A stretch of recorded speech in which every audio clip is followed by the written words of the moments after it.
halo-halo ng Aldos, Rojas, Palawan. Merienda po.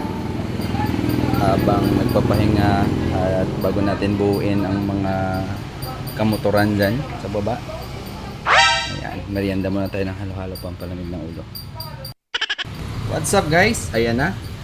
Ito na yung ating kinostomize na piston ng Viga Force carb na 115. Ayan, ito po yung original ng Viga Force. Ito po yung ating customize na galing sa XRM 110. Wow!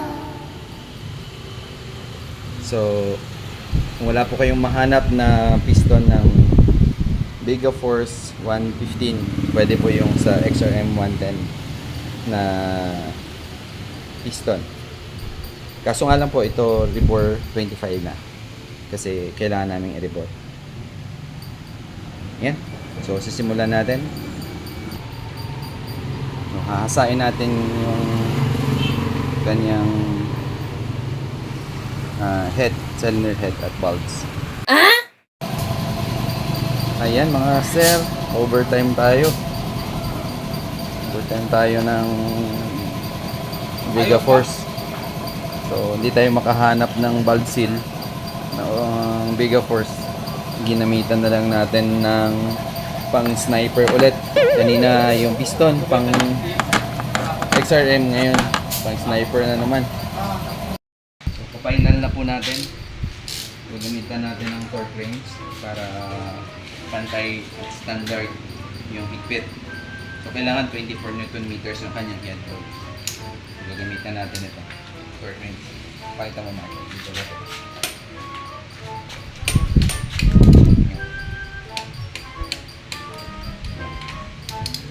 Kailangan pag humigpit siya, tama.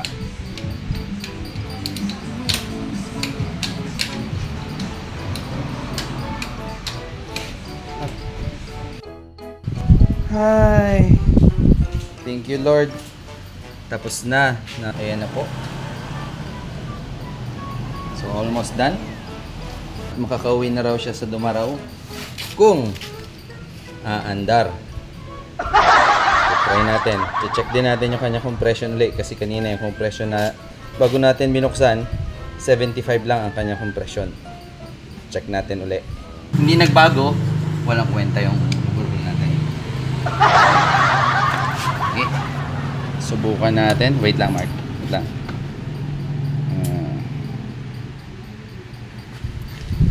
So, susubukan namin ngayon kung aabot na siya ng 100. I-for throttle mo, Mark. Sagad. Sagad talaga. Pull na yan. Sige, sipa. So, para masabi po natin na loss compression ng isang motor, dapat meron tayong pan-check na ganito. Kita nyo naman, dati ay 75 lang. Ngayon, umabot na siya ng 125. So, laki ng dinagdag niya dahil nag-rebore tayo ng 25. Ito yung pinaghirapan namin i-overtime ni Mark. Yan. Kanya yan. So uwi pa siya ng Dumaraw. Kaya hinintay niyang matapos at ako uuwi pa ako ng Nara. Ng Puerto. Depende kung saan tayo uwi ngayon. So ayan na po, buo na siya. Binalik na natin yung ginawa ng mekaniko. Ito, tinakpan niya ng bolt at hindi niya binalik dyan. Ngayon binalik na natin sa stock. Binalik natin lahat ng mga dapat ibalik. Ngayon, try natin paanda rin. Sige, Mark. Tig kung one click na siya dahil 125 PSI na yung kanyang ayun! One click! Isang tadyak lang ni Mark, andar agad. Nung una pawis na ang singit niya, hindi pa umaandar. O baka tsamba lang. O try mo ulit, try mo ulit.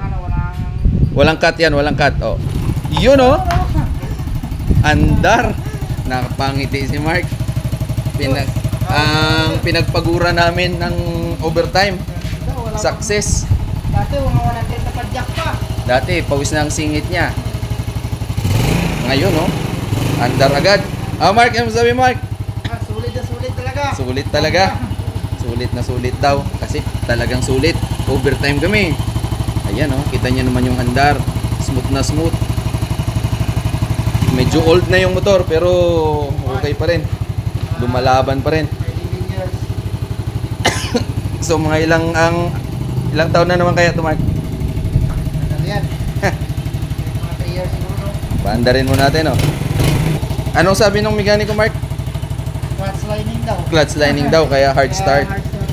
Kaya, Ngayon, hindi naman clutch lining dahil mababa ang kompresyon. Dahil meron tayong gamit pang check, hindi tayo nang hula. Okay guys, maraming salamat.